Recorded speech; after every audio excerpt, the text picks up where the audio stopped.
Om Gurubhyo Namaha. In this Vedic tradition, where the knowledge is universal, we say Vasudhaiva Kutumbam, which means the whole world is my family.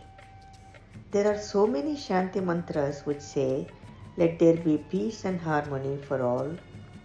Let us remove the fear in all beings. Let us give protection to those who need it in the family and society.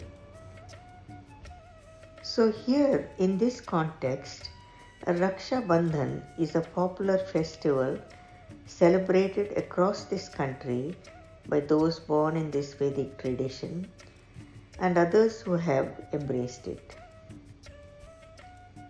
It is celebrated on the full moon day of the lunar month Shravana, which is also known as Shravana Purnima, and this coincides with Upakarma, which is the changing the sacred thread for the Brahmins.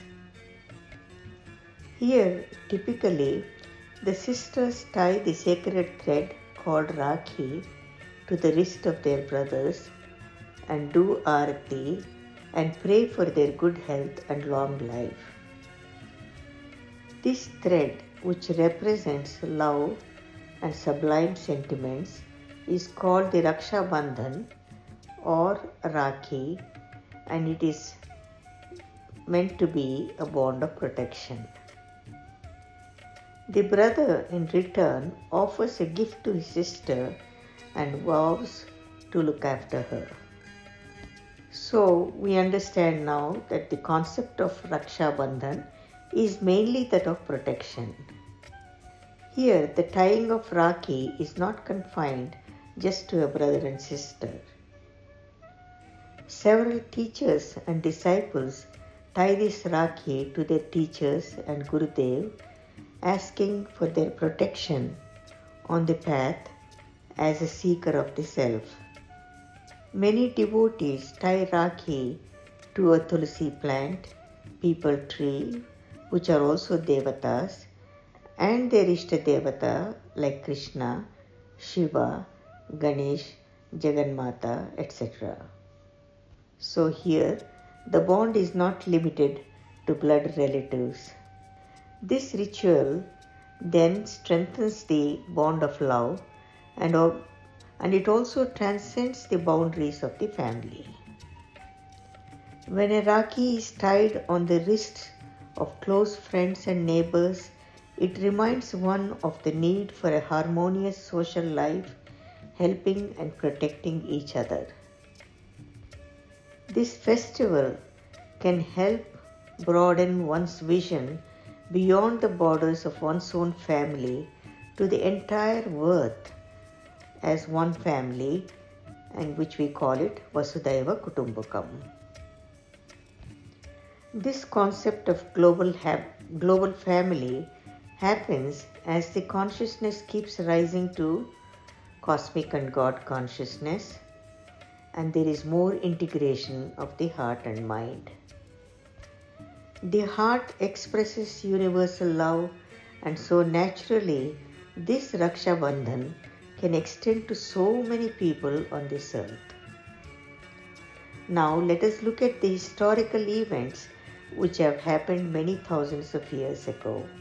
As per Bhavishya Purana, Indra, the king of Devas, was advised by Devaguru Brihaspati to wear a sacred thread as a protection against his enemies. Accordingly, Sachi Devi, the consort of Indra, tied a Rakhi to Indra.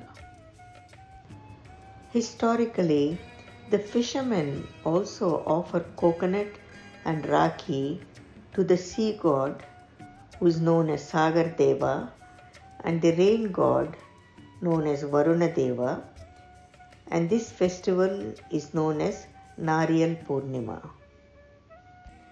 It is said that when Alexander was defeated at the hands of the great Hindu king Purushottam of Punjab, Alexander's wife tied a Rakhi to Purushottam to protect her husband from being slain.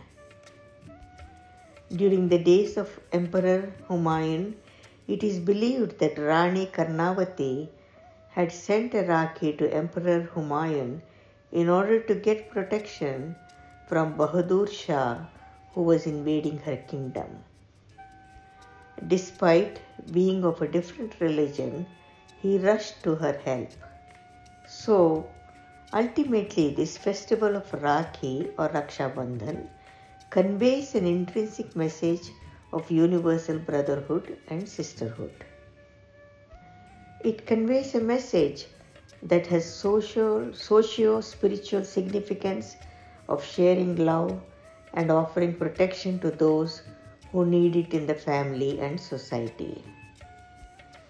The origins of this Raksha Bandhan dates back to many thousands of years, and the stories are given in Puranas. One of the popular accounts can be found in the Indian epic called the Mahabharata. And here, when Bhagavan Krishna cut his finger, Draupadi, the wife of the Pandavas, considered Krishna to be like a brother and immediately tore off a piece of her sari and tied the cloth around his bleeding finger. Smiling and grateful, Krishna promised to give her protection when needed. Next, Bali Maharaja was a great devotee of Bhagavan Vishnu. He was pleased by Bali's devotion and he agreed to eternally protect Bali by becoming his doorkeeper.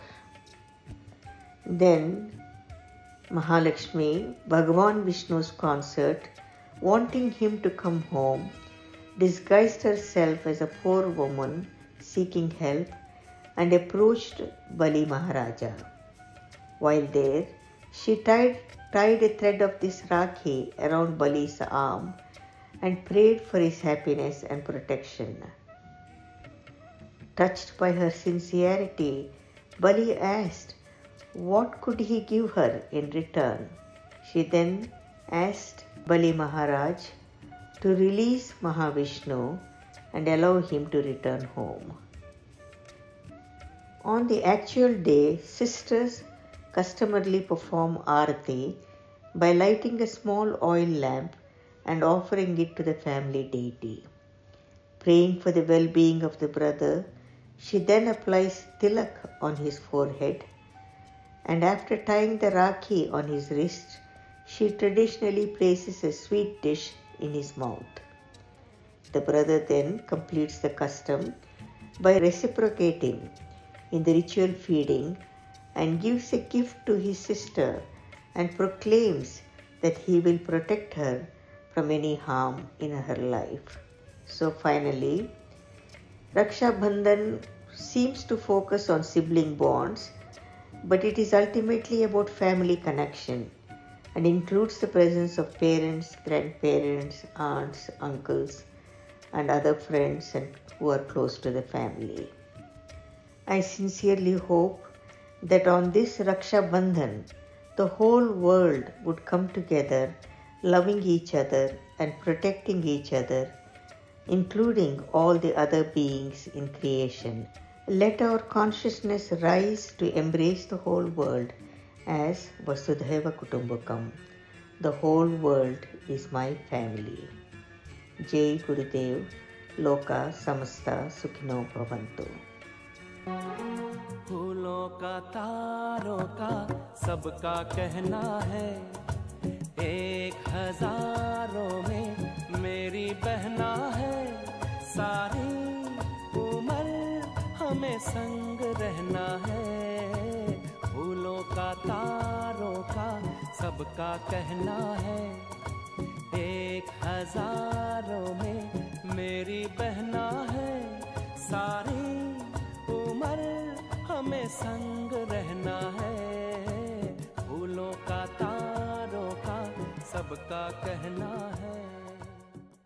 रंग बिरंगी राखें लेके